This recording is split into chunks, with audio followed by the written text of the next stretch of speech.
참 이것도 좀 질문 좀 좋은 질문이라고 생각이 듭니다. 읽어보겠습니다. 신앙생활에서 교만은 위험하고 겸손은 너무 중요한 것을 압니다.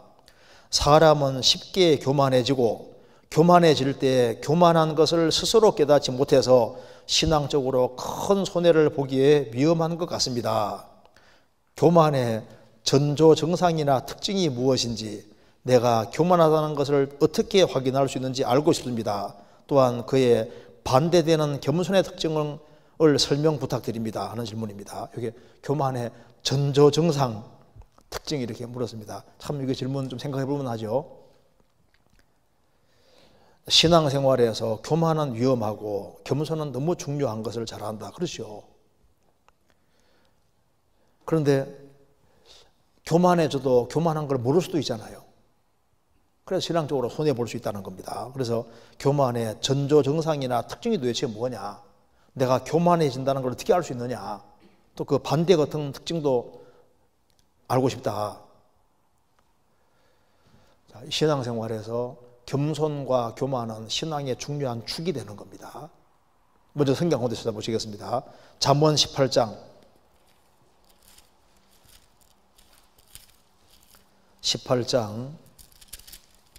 12절. 사람의 마음의 교만은 멸망의 선봉이요 겸손은 존귀의 앞잡이니라. 사람의 마음의 교만은 멸망의 제일 앞에 있다. 그러니까 망하려면 무조건 교만해지면 결국은 거꾸로 진다 그 말입니다. 왜 교만은 멸망의 선봉이 되고 겸손은 존귀하게 되는 제일 지름길이 되느냐, 그 이유가 뭔지 아시죠? 하나님 본질이 겸손이기 때문에 그런 겁니다. 그리고 이제 교만의 길을 걸으면 마귀의 길을 걷는 것이니까 무조건 거꾸로지게 돼 있는 거예요. 하나님이 계시기 때문에, 즉 하나님이 겸손한 분으로 계시기 때문에 이런 생기는 겁니다. 나폴레옹이 러시아를 진격해 들어갈 때 자신이 이제 이게 모임에서 한 귀부인에게 쭉 자기가 이제 이렇게 러시아를 정복할 계획을 쭉 말씀하시니까 듣고 있는 부인이 인간이 계획하지만 이루시는 분은 하나님입니다 하니까 나폴레옹이 웃으면서 부인, 모든 걸 제가 계획하고 제가 이룰 것입니다. 그게 얼마나 교만한 말입니까? 하나님 딱 무시해버리잖아요. 그래서 러시아 쳐들어가서 그것 때문에 결국은 나폴레옹이 몰락하게 됩니다. 제가 러시아 전도하러 이제 꽤 여러 번 갔다 왔는데 그때 자주 들은 얘기입니다. 그게 러시아에 쿠트조프라는 장군이 있는데 나폴레옹이 대군 이끌고 러시아 쳐들어올 때 나폴레옹은 나의 사전에는 불가능이 없다. 쿠트조프는 나폴레옹이 제 아무리 유능하다 할지라도 신의 법칙을 이길 수는 없다. 봄, 여름, 가을, 겨울, 러시아 겨울은 반드시 온다. 그래서 쳐들어올 때 계속 이제 불태울 걸 불태워가면서, 식량을 불태워가면서 후퇴를 거듭했습니다. 겨울이 올 때까지. 너무 깊숙이 들어왔는데요. 러시아 겨울, 그때 아주 혹독한 추위였습니다. 그래서 러시아 쳐들어왔다가 나폴레옹이 아주 거의 전멸당했습니다. 그래서 교만하면 그렇게 되는 거예요. 교만하면 제 아무리 용맹해도 인간은 피조물에 불과한 겁니다. 그래서 이 세상에서도 교만의 길을 걸으면 거꾸로 지게 돼 있는 거예요. 겸손은 존귀의 앞잡이입니다. 그런데 여기서 질문은 교만의 전조증상이나 특징이 무엇인지를 알고 싶다. 내가 교만하다는 걸 어떻게 확인할 수 있는지 알고 싶다. 이거 참 좋은 질문입니다. 그래서 여기 교만의 전조증상 제일 먼저가 어디 나타나는지 아시죠? 말에서 제일 먼저 나는 말에서. 사람이 교만해지면 벌써 이제 속에서, 사람은 영혼을 가지고 있으니까 속에 영혼의 표현이 말이거든요. 그러니까 이제 말하는 걸 들어보면은 이제 교만해지기 시작하는구나. 전조증상은 처음에 자기를 높이는 말에서 나오기 시작하는 거예요. 그래서 성경 이사야 14장 보면은 사탄이 말하지 않습니까? 너 아침의 아들 계명성이여. 그 계명성이 얘기를 하는데 내가란 말을 계속합니다. 내가 하나님의 무별위여, 내가 비길이라, 내가. 그래서 자기 중심이 돼 가는 것 자체가 거기에 이제 내가 누군데, 누구긴 누구의 죄인이지. 근데 내가 누군데 자꾸 이제 자기를 과시하고 자기를 자꾸 부각시키는 쪽으로 가는 것 자체가 이제 말에서 자꾸 자기를 자꾸 부각시키고 자기를 자랑하고 자기를 드러내고 요거 자체가 여기 이제 교만해지는 전도성상이 나타나기 시작한다는 걸 알 수 있습니다. 대종 목욕탕에서 이제 이렇게 목욕을 하는데 한 사람이 물이 막 탁탁 튀니까 이제 내가 누군데 하면서 막 그렇게 아주 화를 버럭 냅니다. 그런데 이제 그 옆에 있는 사람은 꼭 참고 그냥 있는 거예요. 그래서 아이고 죄송합니다 하고 이제 막 이렇게 빌었습니다. 나중에 이제 턱 목욕하고 나왔는데 그 대위가 내가 누군데 자기는 대위다 그 말입니다. 근데 막 물을 튀기니까 막 신경을 냈는데 그 사람은 중령이에요, 중령. 그래서 이제 옷을 딱 이제 입을 때 보니까 내가 누군데 내가 대위다 그 말입니다. 물 튀긴다고 막 신경을 냈는데 그 사람은 싹싹 빌었는데 나중에 보면 그 사람이 대령이에요, 대령. 코디게 당하는 거죠. 사람이 이 사람이 좀 교만해지고 있구나. 그거를 제일 먼저 아는 게 자기를 자꾸 부각시키고 또 한 가지는 말을 함부로 합니다. 그 특징이에요. 그 남을 쉽게 비판합니다. 남의 허물 같은 걸 잘 드러내고 그래서 자꾸 다툼을 일으키거든요. 견문손해에서는 다툼이 안 생깁니다. 그래서 자꾸 다툼이 생기는 것 자체가 뭐냐면은 자기가 큰 사람은 자기 감정을 쉽게 상하니까 자기 감정 쉽게 상한다고 이제 이렇게 공격적인 소리 나오니까 그게 교만해진다는 증거인 거예요. 그래서 남이 지적하면 그거 견디지를 못하는 거예요. 그게 이제 교만해지고 있다는 증거가 되는 겁니다. 잠언 13장 10절입니다.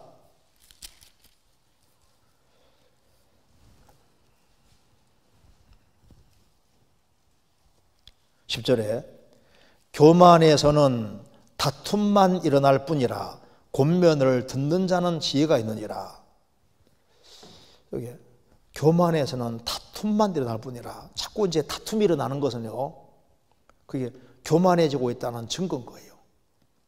그래서 일단 교만해진다는 증거가 나타나는 것이 일단 혀에서 내가 누군데, 그리고 이제 그 말을 함부로 툭툭 던지고, 그리고 이제 남을 쉽게 비판하고 남의 허물을 쉽게 들춰내고, 그리고 이제 약간 비위 상하면은 자꾸 다투고 참지 못하고, 그거 자체가 이제 교만해지고 있다는 증거가 되는 겁니다. 그리고 행동에서 다른 사람을 괜히 딱 무시하거든요. 다른 사람 공고하면 그걸 충고 듣기를 딱 싫어합니다. 다른 사람 말하는 걸 귀담아 안 들어요. 그리고 자기가 하나님 도움 없이도 혼자 잘할 수 있는 것처럼 무리와 같이 있는 걸 싫어하고 자기 단독으로 항상 잘할 수 있는 것처럼 그렇게 착각을 하는 겁니다. 그리고 이제 누가 지적을 하면은 반감을 갖고 또 중심으로 보복하려는 마음을 갖고 나중에 두고 보자 이런 마음을 갖는 사람은 그게 교만해지고 있다는 증거가 되는 거예요.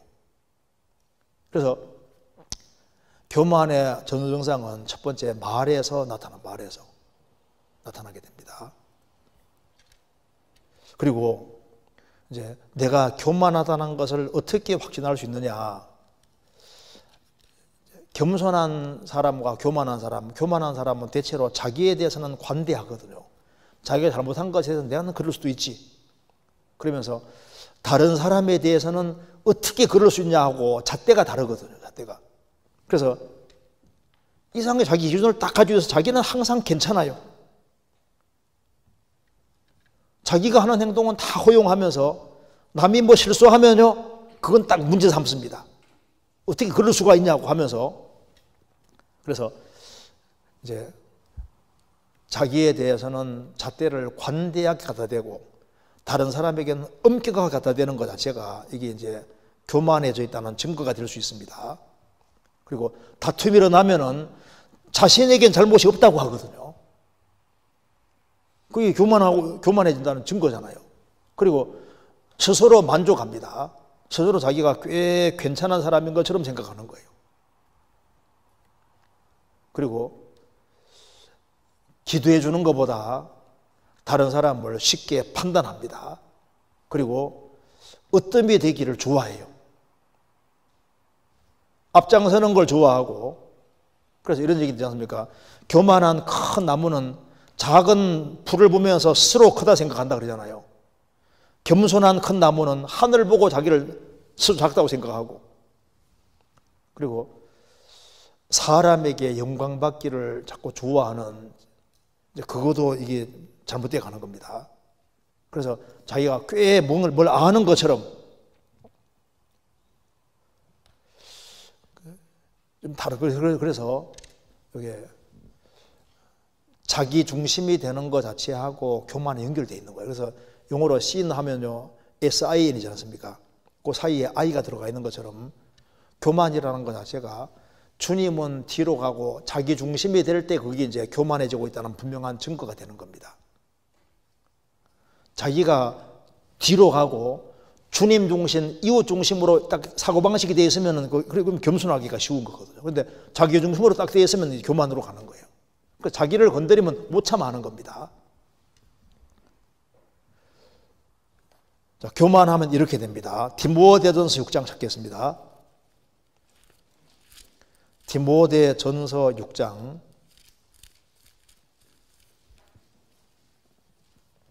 3절.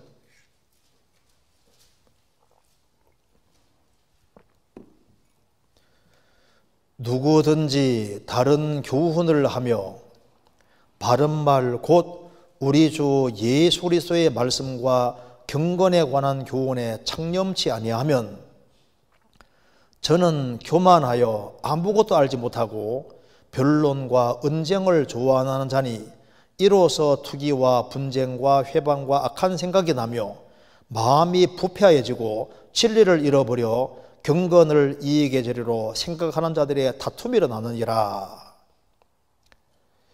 우리 주 예수 그리스도 말씀과 경건에 관한 교훈에 창념치 아니하면 이제 교만해지는데, 교만해지면 어떻게 되느냐?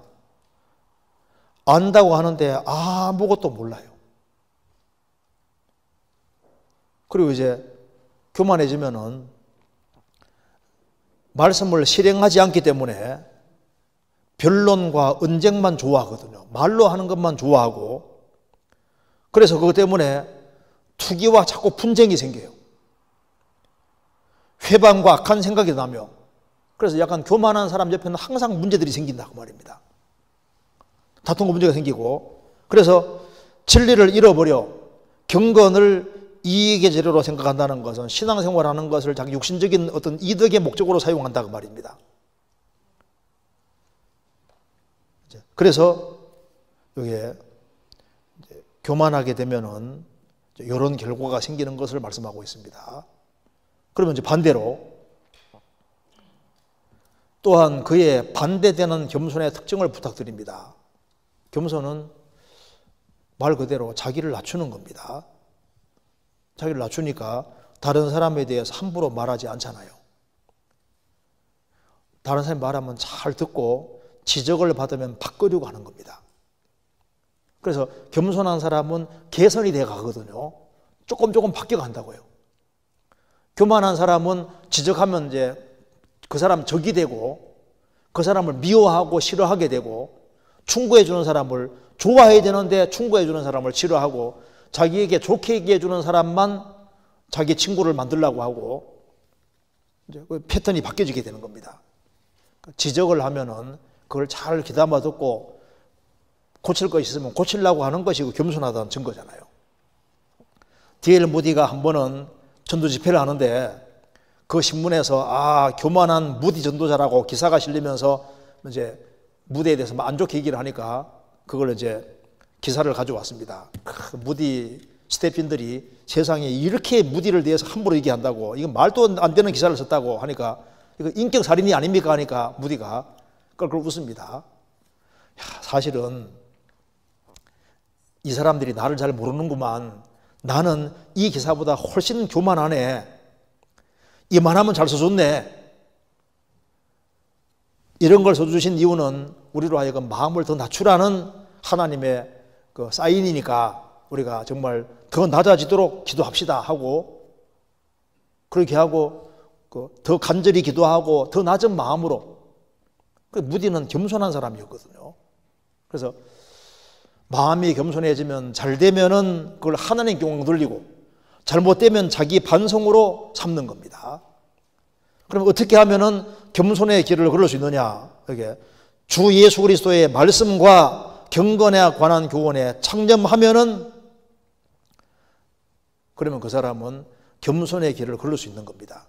그래서 이 겸손의 길을 걷는 데서 정말 중요한 요소가, 성경을 잘 배우고 말씀 가운데 살아가는 사람은 자기 부족하다는 걸 항상 느끼도록 되어 있는 거예요. 신명기 17장입니다. 신명기 17장 19절. 평생에 자기 옆에 두고 읽어서 그 하나님 여호와 경외하기를 배우며 이 율법의 모든 말과 이 규례를 지켜 행할 것이라. 그리하면 그의 마음이 그 형제 위에 교만하지 아니하고.